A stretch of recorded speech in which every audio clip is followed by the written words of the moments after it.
Hello my fellow freedom builders and welcome back to the channel.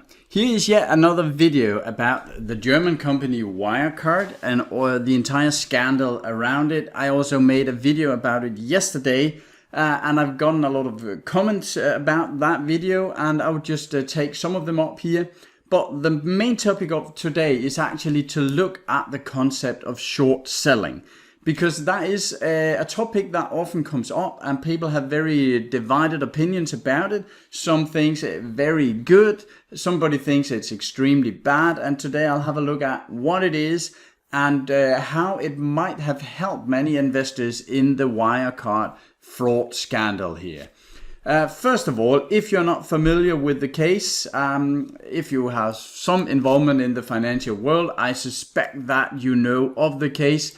But the Wirecard is a payment company, electronic payment company from Germany, and it is one of the largest fintech companies in Europe, and they are really a growth case, a success case that has been touted all over the world. However, it appears now that they don't have the amount of money and the amount of sales that they claim they have. So pretty much what is come up is that their auditors, their accountants, they don't want to sign up on for the numbers for 2019, especially since that Wirecard are claiming that they have around 2 billion euros in a couple of banks in Asia. And these banks are saying, well, we don't know a Wirecard. Well, of course they know of them, but they know nothing about their money. They don't have 2 billion euros in some accounts in Asia. And that is the reason for all the trouble, and that the CEO has been resigning, and yeah, the price has tumbled. And in my video yesterday, which I think some of you actually misunderstood, I was trying to take my normal strategy to see if I would have been tricked by Wirecard to buy it. And the conclusion was that actually since somewhere in 2018 and up until now, I would pretty much have been forbidden to enter in Wirecard by my rules. And that was not, and I mentioned this in the video, that was not me trying to play smart and know it all. It was simply a backtrack to see, could I have avoided this catastrophe with my strategies?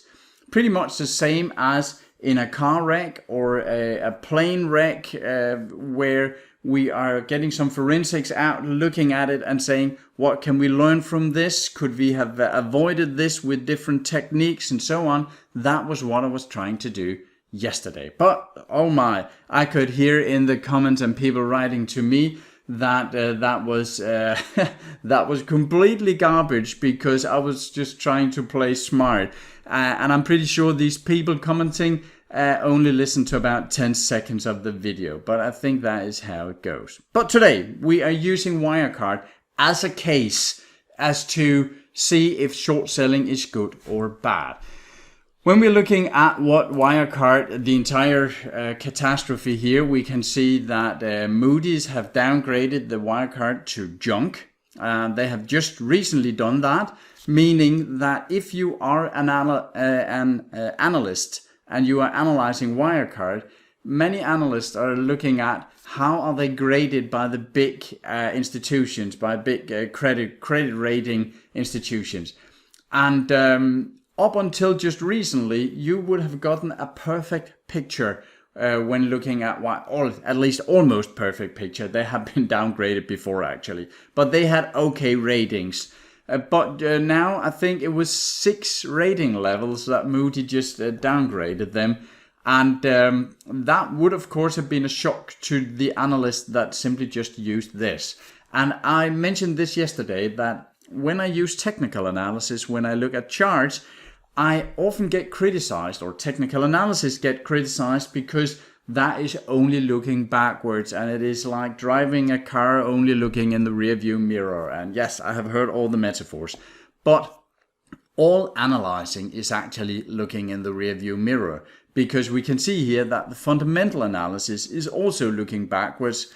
And I know that then there are estimates, but that is just guessing, and often it is guessing based on something that the CEO or that the company has reported, and they might have some bias as to if things are going good or bad with the company. So pretty much all we have is looking backwards, seeing if there is a trend, and seeing if we want to be on that trend, if that is strong enough. So they have been downgraded now, and what has also come up is actually that I just found this. It seems, I wasn't actually aware of this, but of course it exists, that there is some hack for hire operation that you can hire to hack your opponents to find some dirt on them. And what has come up here is, let's just see if we can find it down here, yeah, that Wirecard has been criticized by short sellers, by some hedge funds, by some very well reputed journalists. They have been criticized over the last years for doing some shady business. And what Wirecard did was that they hired this hack for hire organization to find dirt on journalists, on hedge fund managers, and everything they could find. And they made some sort of, here is the truth about all our opponents. And they made a leak website where they posted confidential emails and so on and so forth. That is really, really disgusting and shady, if anything is. So as you can see, this case simply just keeps growing. It is a gift that keeps giving for a content maker to YouTube like me, because new stuff comes up all the time. But as I mentioned in the beginning, the main topic today is short selling good or bad? And this is actually a part of it, because when most people hear about a short seller, I have a feeling that they think of something like, you know, the evil Gordon Gekko from the Wall Street movie. If you haven't seen it, then right after this video is done, then you need to find it and see it. It is amazing. Number two, the sequel is actually also a decent movie, so it is a couple of movies that you need to see. But Gordon Gekko is this speculating evil metaphor for all of Wall Street in the 80s and 90s, and that is what I can hear from many people when we start talking about short sellers, because what they are saying is that short sellers are these bad monsters that pushes prices down. Yeah, of course that is annoying if you are sitting here with a position in Wirecard and the short sellers keep shorting it. And let's just divide this up in two parts, because what many people think of when they think of the short sellers are people that short the stock somewhere up here and then they start telling lies. We have seen that in several instances where big funds that have some interest in the stock going down, they actually start spreading rumors. And that, of course, is extremely bad and it is illegal. But that has nothing to do with the short selling, but it has all to do with market manipulation. It is exactly the same as when we see pump and dump schemes where people are buying a stock and then they're trying to push the price up by spreading some false good news about it. So lying about a stock and manipulating the market is always bad, no matter if you're long or short. But that has actually nothing to do with the short selling. So let's have a quick look at what short selling actually is for those of you that don't know it. A lot of funds, a lot of some brokers, a lot of institutions have stocks lying around that they are actually just planning on keeping for something like eternity. But they do want to make a bit of money on it when it lies idle in their depot. So what we can see is we have a stock in a fund. Then comes along a short seller and he or she borrows the stock. Well, you can actually say they are renting the stock. They are paying a small fee, so the big fund or broker or whomever has this stock lying around, they are paid a bit for the short seller to rent this stock. All right, so the short seller is borrowing or renting this stock, and then they go out to the market. Let's say they borrow a stock that costs $100, and they borrow 1,000 of them. So now they are sitting on stocks worth $100,000. Then they go out and sell that stock in the market. And all of this is done electronically today, but this is the basics of it. So the short sellers sell the stock in the market and it's now sitting on $100,000. And they are hoping that the stock will go down. Because if it goes down from 100 to 90, then they can go out and buy the stock back. Let's say the stock goes down. Then the short seller can buy it back for $90. That means that they buy the 1,000 stocks back for $90,000. But they got $100,000 when they sold it. So now they're sitting on a profit of $10,000. Minus, of course, the small rent they're paying for the stock. So now they're sitting with $10,000 in profit. And now they give the stock back to the fund or the broker or whom they lend it from.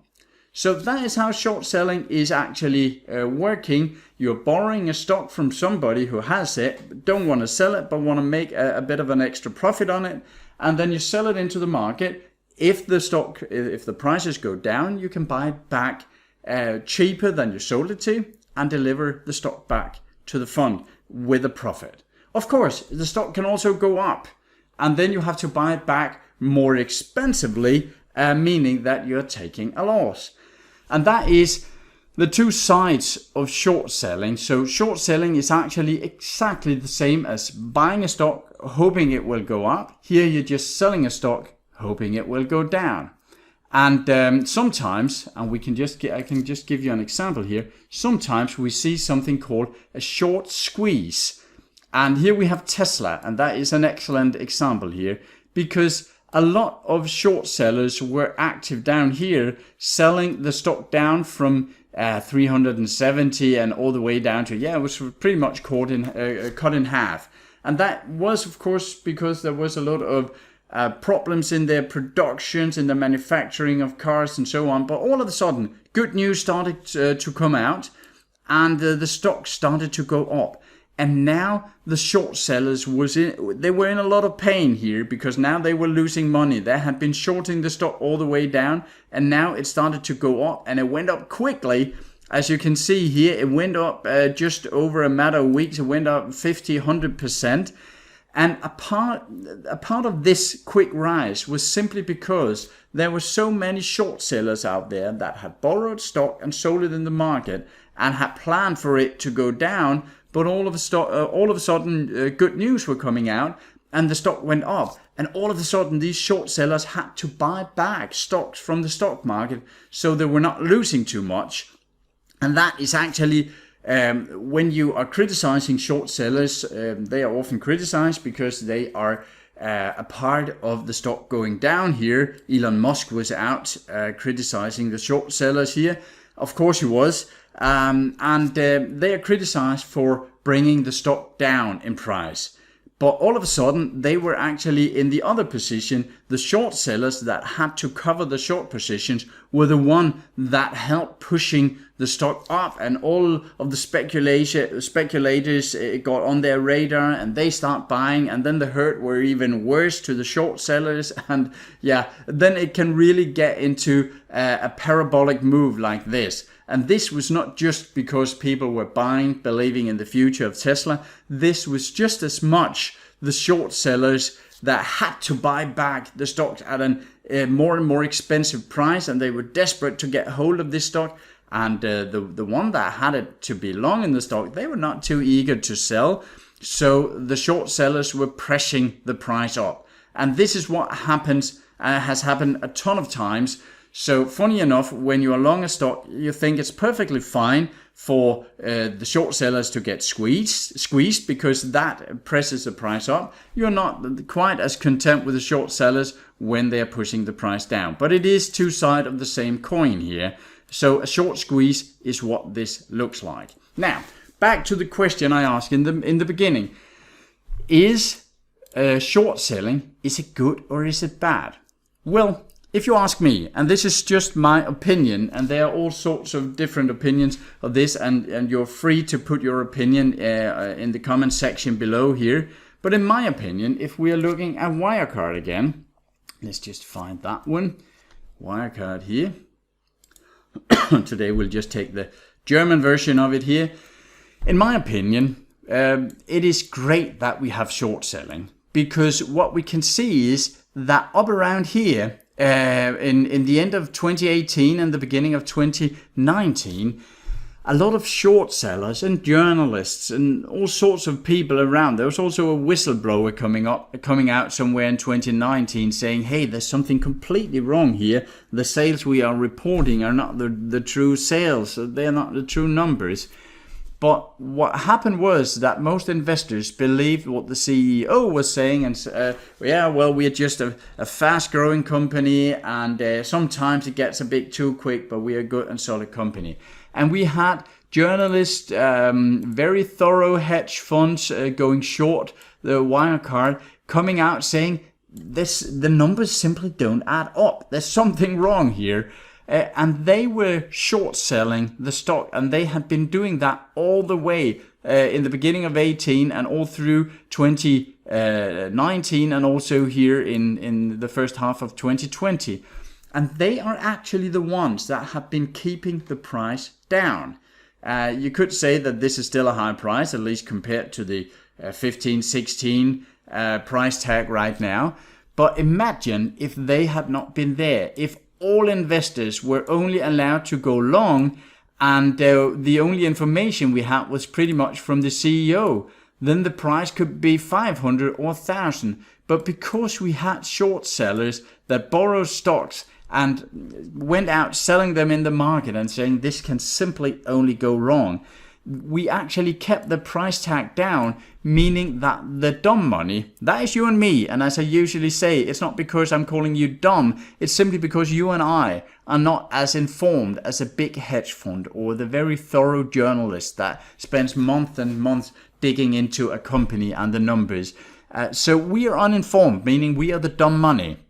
If we had to rely on the official version from the CEO and from the company, well, we would have been buying the stock all the way up to the skies here, and we would have lost 10 times as much now that the scandal is out in the open. But what the short sellers actually helped was that the main street investor like you and I, if we were to enter the stock, we were getting a more reasonable price, because what they are doing is that they are helping the price to stay at a level where it is more fair according to what is actually inside the company.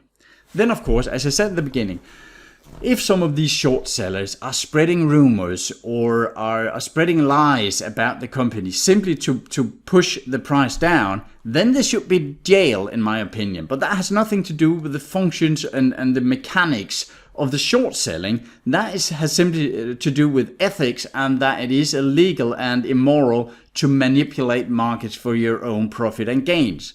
But that is how it is. As we saw with the short squeeze in Tesla, I have seen some short selling hedge funds maybe spreading some rumors, some bad news around the Tesla case that wasn't true. And people mentioned that to me yesterday and said, yeah, well, remember the Tesla case, and we were talking about the concept of haters.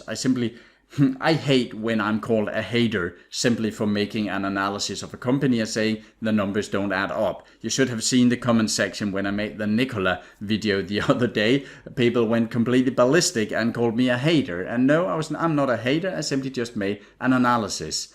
And what happens is that people are tired of these short sellers coming out saying something is wrong with the company when the investor is long in the company, hoping for it to go up, and then they call the short sellers haters.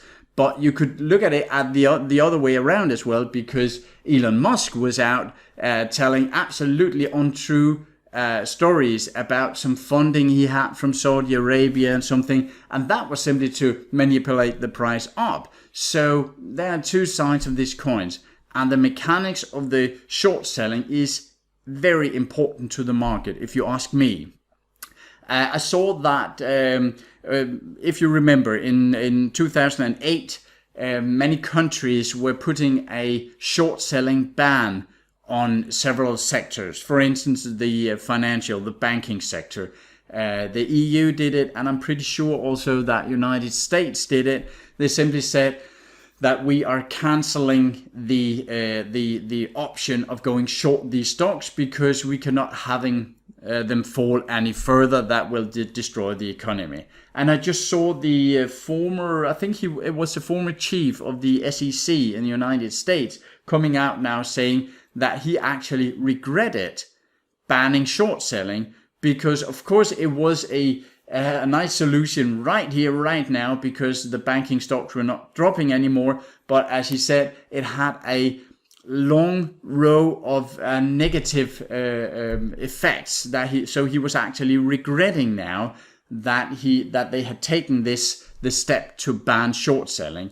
So I'm pretty sure that most people in the financial sector today are convinced that short selling is a good thing, as long, of course, it is done by morally and ethical investors saying we are shorting this stock because we think it will go down, and then they don't go out telling fairy tales about how bad this company is. But that goes both ways, as I mentioned, both for long and for short investors. So here you have it, my opinion. Short selling is a good thing.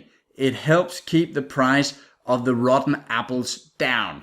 So if we have an expert in apples and he can look at an apple and saying, yes, it looks good on the outside, but it is completely rotten on the inside, I'm shorting this apple. It means that I'm not paying premium price for it at the grocery store, because I can see that this guy, he has shorted it and he's an expert in apples and he's saying it is completely rotten on the inside, or at least I think it is.